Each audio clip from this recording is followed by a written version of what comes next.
A ver, una pregunta que seguro que más de una vez ha surgido en alguna conversación. En España, ¿quién manda de verdad? ¿Es el rey? ¿Es el presidente del gobierno? Bueno, pues hoy vamos a meternos de lleno en la maquinaria del poder en España para entenderlo bien, para ver cómo funcionan sus dos grandes pilares. Por un lado, la corona y por otro, el gobierno.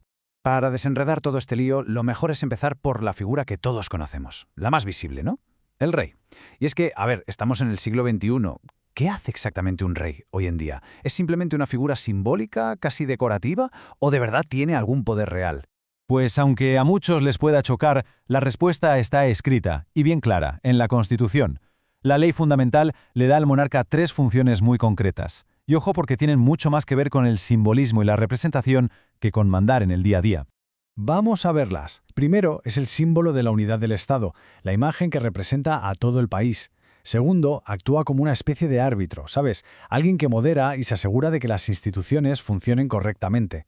Y tercero, es la cara de España en el extranjero, su máximo representante, sobre todo en las relaciones con la comunidad iberoamericana, con la que hay, pues, lazos históricos muy fuertes. Vale, hasta aquí todo claro. Símbolo, árbitro, representante. Pero aquí es donde la cosa se pone de verdad interesante. Porque una figura así, ¿cómo se controla? ¿Cómo se equilibra su poder? Pues la clave está en 2 palabras, 2 conceptos que son fundamentales para entenderlo todo: inviolabilidad y refrendo. Empecemos por la primera, la inviolabilidad. Y esto es algo que la verdad suele sorprender bastante. Significa, ni más ni menos, que al rey no se le puede juzgar, no puede ser procesado. O sea, tiene una protección legal total, absoluta, por los actos que realice. Claro, esto nos lleva a una pregunta que es de cajón. Si el rey es, intocable legalmente, ¿quién se hace responsable? ¿Quién asume las consecuencias de las decisiones y los actos oficiales que firma? Y aquí entra en juego la segunda palabra mágica, el refrendo.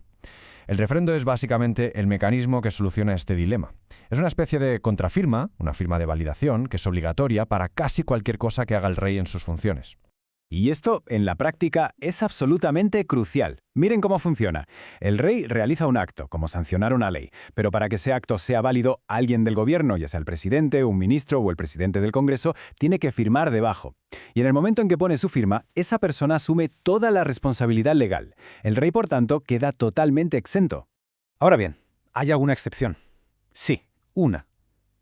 Hay una sola cosa que el rey puede hacer sin que nadie tenga que refrendar su decisión: nombrar y destituir a los miembros de su propio equipo, el personal de la Casa Real, tanto civiles como militares.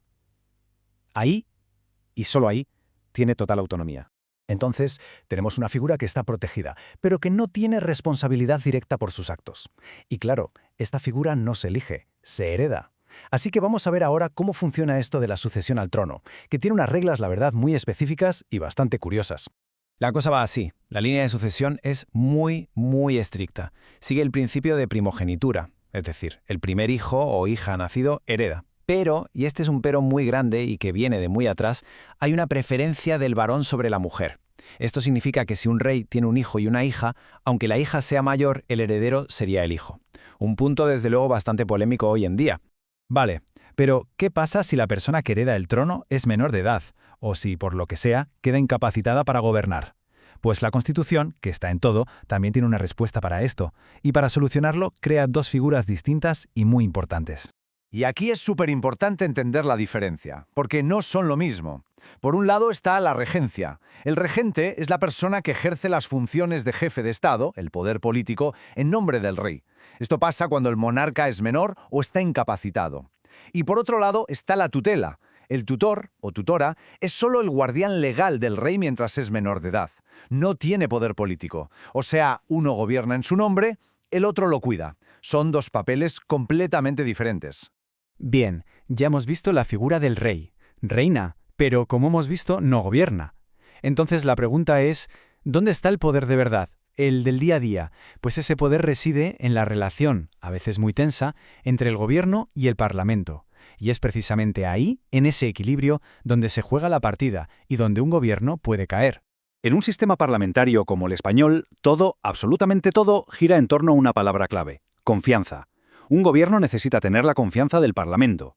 Si no tiene el apoyo de la mayoría de los diputados y senadores, que son los que elige la gente, simplemente no puede gobernar. Así de simple y así de complicado. Y para medir, para poner a prueba esa confianza, existen dos herramientas principales, que son como las dos caras de la misma moneda. Por un lado, la cuestión de confianza.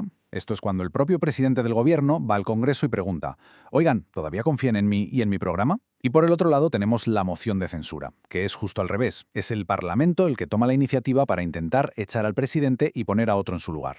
Ahora, de estas dos, la cuestión de confianza es una herramienta que apenas se usa. Es casi una rareza, una pieza de museo político. ¿Y por qué?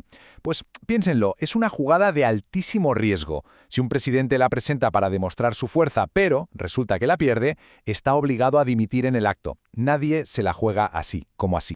La moción de censura, en cambio, sí que es un arma política muy potente y que hemos visto en acción. Pero ojo, tampoco es tan fácil de activar.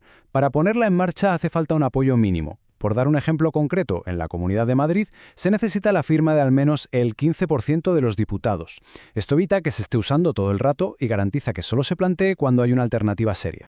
Y vamos a terminar con un desafío, una pregunta casi de película que nos va a servir para dejar una cosa muy clara. Imaginen un escenario extremo. Desaparecen todos los herederos al trono, se extingue la línea de sucesión. ¿Y ahora qué? ¿Quién decide quién será el próximo monarca? ¿El gobierno? ¿El presidente? Pues no. La respuesta es que lo decidirían las Cortes Generales, el Parlamento. Y este es el recordatorio final y más importante de todos. En una democracia moderna, el poder último, la soberanía, no reside en la sangre ni en la herencia, sino en los representantes elegidos por el pueblo.